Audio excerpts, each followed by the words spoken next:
Hi everybody, it's Annette from The Art of Intuition. And today we are going to talk about timelines and how people get attached to timelines, how we get attached to timelines, and we are going to just kind of peel this apart quite a bit. Because when you talk about shifting frequencies, 9 times out of 10, it means you're shifting timelines, right?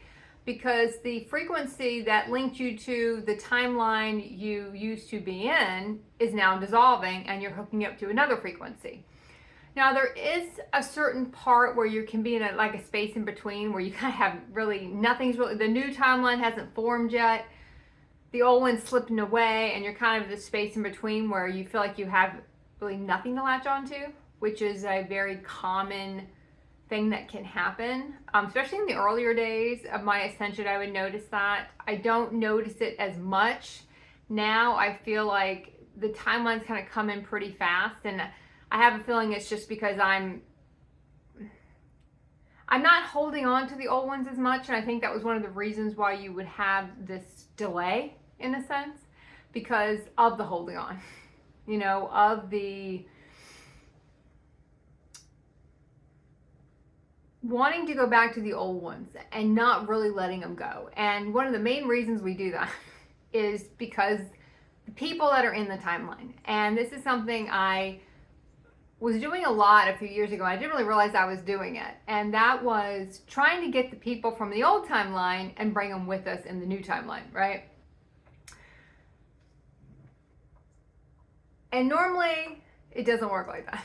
It doesn't work like that for a lot of different reasons. A lot of times the people in that timeline are helping you work through the program that created that timeline for you to work through. Even in Ascension, we're always working through something. Just because you say, okay, if I reach a certain point in Ascension, I'm done, you're still working through programming. You might have gotten through some of the deep programming, but you're still working through stuff. You're not 100% finished yet. So, and technically we never are finished. So there are some timelines that we get into, and we're there to assist. And we're also there to work through some of our programming. We get into that with our twin flame relationships, where we can really kind of be in that matrix and be all up in that clearing. No matter how many ways you want to say it, usually they're not the most beautiful relationships, despite what you see in a lot of other videos. But you're still kind of in the middle of the ick trying to get through it, right? And when these relationships come in, they are tied to the timeline that's created from the frequency, the program that created it in the first place. It's a lot of words to kind of say the same thing, but I think you get where I'm going with it. It's all bundled up together. So once you transcend the timeline and you jump into a new one and you leave that one behind, that one crumbles. And the people normally go with it because they have to be able to be shifted to the higher timeline. Which you might say, okay, well, no big deal, right? I'll just shift these people to a new timeline and bring them with me, right? But if they don't want to go, and they're very happy in the timeline they're in, they're very happy in what they're doing, and they don't want to ascend farther, they've gone so far, and they don't want to go any farther, the issue you run into is they don't want to come with you. Now that doesn't mean they want you to leave. I've had a lot of people that have contacted me over the years to be like, oh, what happened? I don't see you anymore. You used to go to this place, you don't go anymore. Because I moved on. My jobs were done there in a sense. My purpose was fulfilled. There was no point in me hanging around these timelines anymore because I had done what I needed to do. It was time for me to move on. There are a lot of signs when it's time for you to move on. You don't enjoy the timeline anymore. You get bored. I would get so bored with going to certain places after a while. I'd be yawning. It'd be like 6 o'clock. And, I was just so tired of it. I got so tired of it. And a lot of the times that starts to happen because we hold on. But we're not so much holding on to the constructs of the timeline. It's more the people in the timeline we're trying to hold on to. Even though we won't really admit that to ourselves a lot of times so much later. We keep going back thinking there's more I can do, right? There's more I can do. AKA, there's more I can do to bring these people with me, even though they don't really want to go. And they haven't shown me any interest in wanting to go to a different timeline. They don't want to leave any of their previous human consciousness realities behind to go into more ascended timelines. They don't want to do that. That doesn't mean they weren't enjoying the time we spent together. It doesn't mean they weren't enjoying, anything they were getting out of the timeline, whether it just be, light activations, or they're getting just conscious activations, or working through their programming, while we're all working through our programming, and I'm working through my programming. And these timelines are very intertwined. And when you try to just take it to a timeline, it's just a span of time. That's what our human mind wants to take a timeline and say, okay, it's just this span of my life. Like my college years are one timeline. But you could have 50 different timelines that were wrapped into your college years that were all kind of intertwined together. And some were very similar. I always say it's either going to be a reboot of an old show you listen to. So it's like we're going to cast new characters, but it's kind of the same thing. We're going to walk through the same plot holes again, same plot again, or we're going to we're going to do a complete sequel where it's the same people. We're just kind of working through the whole thing again. Because there is a strength in repetition in a sense, right? There is a reason we will go through things again and again and again and again, because we're working through our programming and our human consciousness. That's the hard way to do it. We're going to just create all these physical experiences to bust through our program. The whole choice we made to create this timeline, we're going to go through a 2 to 3 to 7 to 10, 20-year experience until we work through that program that caused us to make that initial choice that created the whole damn thing to begin with. Where once we can recognize what we did to create it, then we don't make that choice anymore, because we can then start to see that choice is now what this is going to create. And when we hang on to these timelines so long, they start to fall out from under us. The people we used to enjoy talking to, we don't enjoy it quite as much. And we don't enjoy being there anymore. We don't get any pleasure out of it, and it's just draining. And once you get to a timeline where there's no energy from it, there's no excitement about it, it's just draining. You stay too long. And the timeline's telling you it's not supporting your vibration anymore. And your vibration can't sustain this anymore, because you're too far away from it in a sense. If this timeline is here and your vibration is now here, you can't support it. And when we're trying so hard, to grab all this stuff from the old timeline, we can't even start to form the new one. We don't allow any space for anything new to come in. And that's why when I look back into those spaces in between, that's why nothing new is coming in for so long, because I was still trying to hold on to the other one, whether it be through one thing or the other. We talk a lot about pets being kind of wrapped up in these old timelines. But they, in a sense, will, sometimes it's easier, sometimes it's not easier to let pets go over people. It depends on where you are with the pet. But it all gets wrapped in together. And when you think you can have a timeline and there's no relationship in it that you're interested in, I would tell you to go look at that timeline again.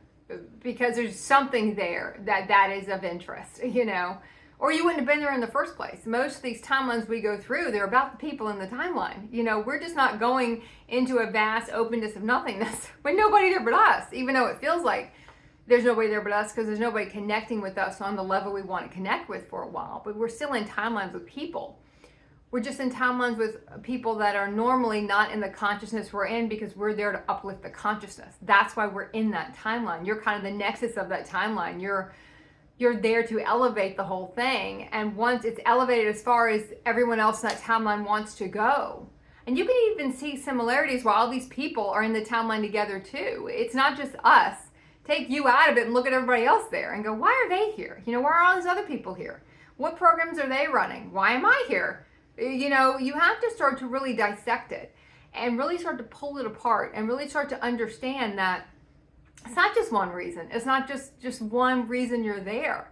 I can remember a timeline I was in where I knew who would be there by who I saw when I got there. I'm going to unpack that a little bit. But like if I would get to a place I used to go to all the time, and I would go to certain places all the time because my role was to be in certain places, I knew if one person was there, someone else would not be there, because they were running. They were there for different reasons. They were running a different program. I was there to assist them in a different way. One person was there for me to work through my programming. And if I was going to be assisting someone else that time, then that other person wouldn't be there, because then that would be more about what I was trying to work through with them. And I couldn't focus on the other person that came in. So I got to see the patterns in the timeline. I got to understand, okay, if person A is there, person B is not going to be here, because they, in a way, don't exist together. It's almost like it's a parallel, the same timeline. It's an offshoot of the same timeline in a sense. It's a little slight variation of the same timeline. Even though you can walk into the same place, if your frequency shifts, you're technically in a different timeline. And some people that are attached to one timeline are not going to be attached to the other. If I've got to be the highest aspect of myself when I'm in the timeline one time, let me backtrack that. If I go into a place and my purpose in that timeline, in that moment, even though I'm in the same place I might be the next week or 2 weeks from now, is to assist someone else with something. Someone else, if I go in another week and someone is going to assist me with working through a program, they don't know that's what they're doing at the time. I might not know what they're doing, but the relationship is a different relationship, right? I can't be working through my stuff and being my absolute highest and helping somebody else simultaneously at the same time during certain parts of ascension. You just don't have the bandwidth to do it. Now there are times when you will later on where you can say, okay, I know I'm working through something, but I can still show up for this other person. But there are times in the beginning of ascension and when you're first starting to get your legs on the ground, really 3 or 4 or 5 years into ascension, where you kind of can't do both at the same time. It's either I'm going to be here for this person, or I'm going to have all this stuff I'm working through with this other person, and those are kind of two different things. They're kind of offshoots. So I would notice when I would go into a certain place, certain people would be there, because in that timeline, I was going to be an angel frequency, and assist someone in that frequency. That aspect of me was going to be what was going to be the consciousness of that night. And that's what someone else needed. And I couldn't be working through a twin flame relationship with, someone else that might be there, because then that's going to split me off in a sense, because I'm working through something. And we start to see the patterns in that. We start to understand, you don't exist with this person doesn't exist with you, because it shifts my frequency and I can't be here for you in the frequency I need to be with, because I got to be over here working through something else that's just as important. We get this sort of idea that working through our stuff isn't important, or it's bringing me back, or I thought I was done with that and I'm not, and I wanted it to be over and it's not. I thought I cleared that program. You're just deeper in the program. It's just as important for you to show up for yourself that night and work through your own programming than it is to show up for somebody else. I mean, technically, you're always going to be doing both in a sense. So if you go somewhere and you feel like, boy, I just felt like I was just in my muck or getting triggered, and why am I in this timeline? And I wasn't really assisting anybody. In a sense, you were assisting yourself. So a lot of these timelines, you will get these offshoots, and you start to understand that, and sometimes it's almost like a break, because you've shifted into a different frequency enough to assist somebody else, because you were clearing some of those other nights with another person that you're clearing with. That can be any relationship that's super, I don't want to say murky or complicated, because it's really not. It's just you're working through your own stuff with it. Usually it's a lot of self-worth stuff that gets wrapped up in these twin flame relationships. We have lots of twin flames. You don't just have one. Technically, everyone is a twin flame, but usually we remember the more romantic ones. So, no matter why you're in certain timelines, you're going to figure out eventually that it's not just about this one thing or this one thing.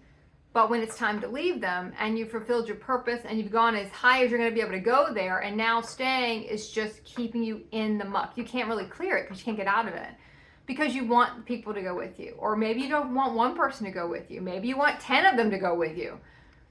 You just don't want to leave it behind, because we don't want to leave the people behind.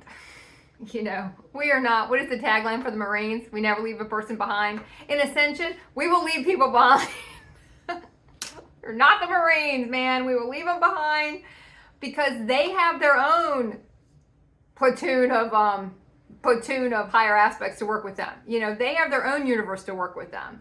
You were put there to assist them up to a certain point, and after that, you fulfilled your contract. You've done what you were supposed to do. I'm going to call it a contract there, because if both people are not consciously aware of what the contract is, then it becomes an agreement. It's entered in willingly, consciously. Soul contracts are signed before we incarnate here, and we're doing them subconsciously for a while.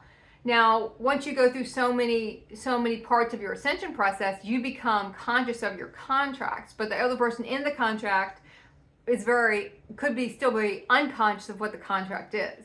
So I'm still going to call it that, because the other people I'm in it with, they don't know why we're here. I might know some of it. I might not understand all of it till I get out of it, and then I could see the whole thing of what I was doing there and what it was doing for me there. But when we're in the middle of it, sometimes we can't see it. Sometimes we get so, it's almost like the forest for the trees. We can't see the whole thing yet because we're so fixated on this one thing that we can't get to line up. We can't get it to align. We can't get it to do what we want it to do. That we don't even see why we're there until much later when we're in a higher frequency looking back down on it. And then you can see the whole thing. It's like when you're in a big corn maze. You can't see the whole thing, but if you get above it, now I can see it. And I understand why I was there in the part I played, why I stayed so long, and why you would see people try to bring you back to these timelines. And usually it would be people, but you would start to see that, well, these people they're not trying to meet me in my new timeline. They want me to go back to that timeline. And we can't do that. And that's why we do leave people behind in a sense, but just behind where we were. Not behind in a sense of they're never going to catch up. It's not their time yet. They don't want to go anymore. They don't want to go anywhere else. They're perfectly happy with where they are. They're perfectly happy with what they're doing. There's no point in them, going anymore right now. They have no desire to. And it might be 5, 10, 15 years down the road before you see these people again. It might be 2 years down the road. You might never see them again because they're just not in the space.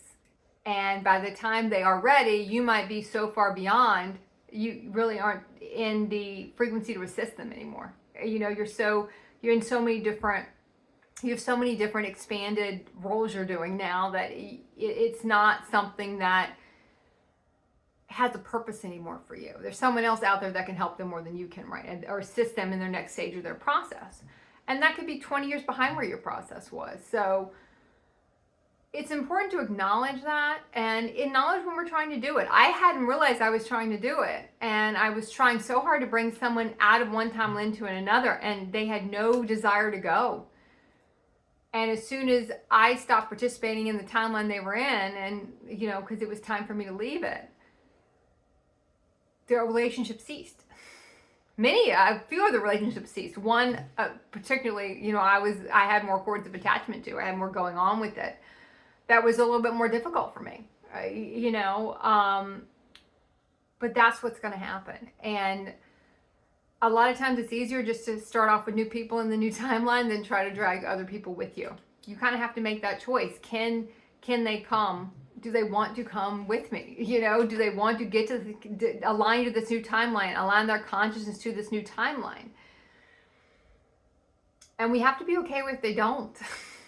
And, that's why I will never, if someone is not in the current timeline I'm in, meaning they're not in front of me, my universe has not plopped them in front of me, because you will go back and look at where people were plopped in front of you repeatedly. You didn't have to do anything. You'd be like, that was so easy. I thought I'd just show up here and here's the person I have to work with, or here's the person in this timeline.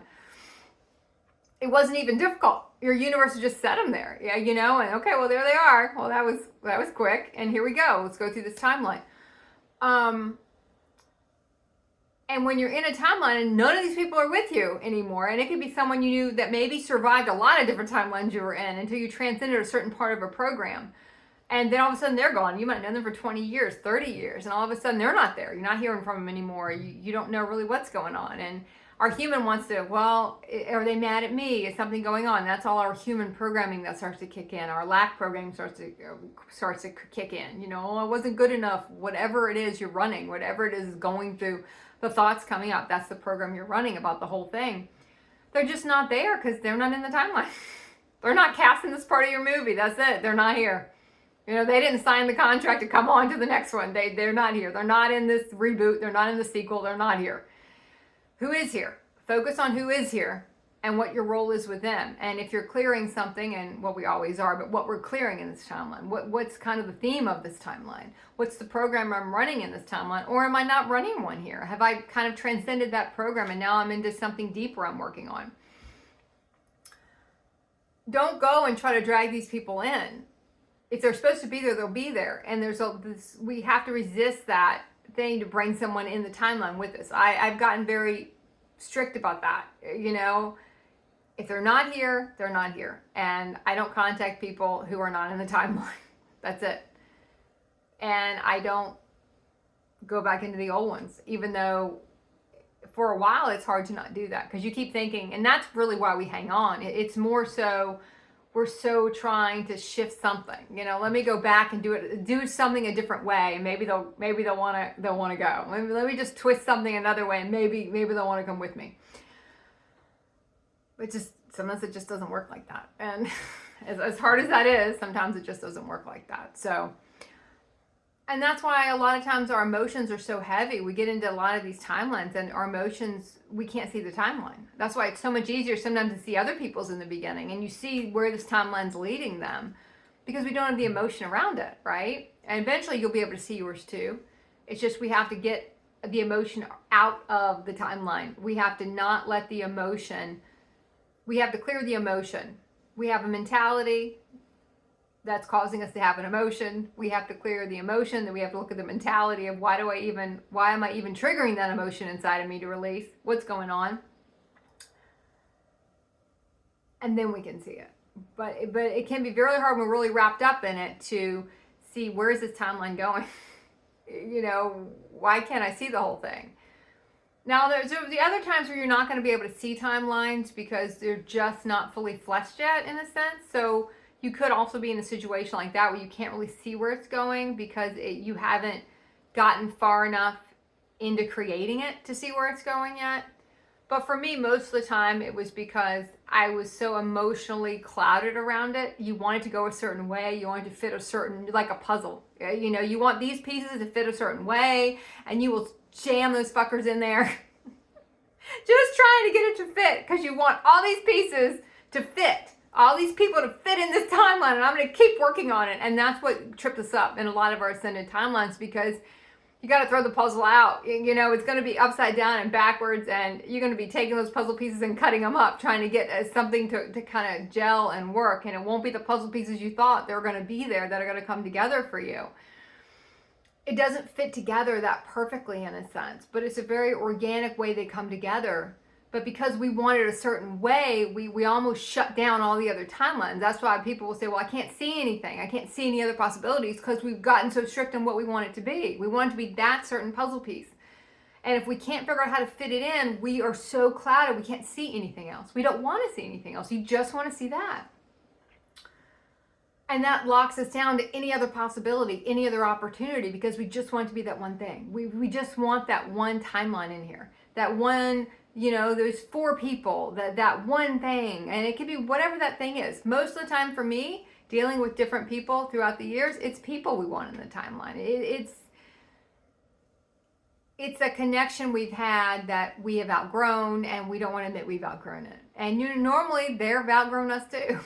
They've gone as far as they're going to go, and that's kind of that's the end of that. So I think that's enough. I think that's enough for today. Okay, keep practicing the art of intuition.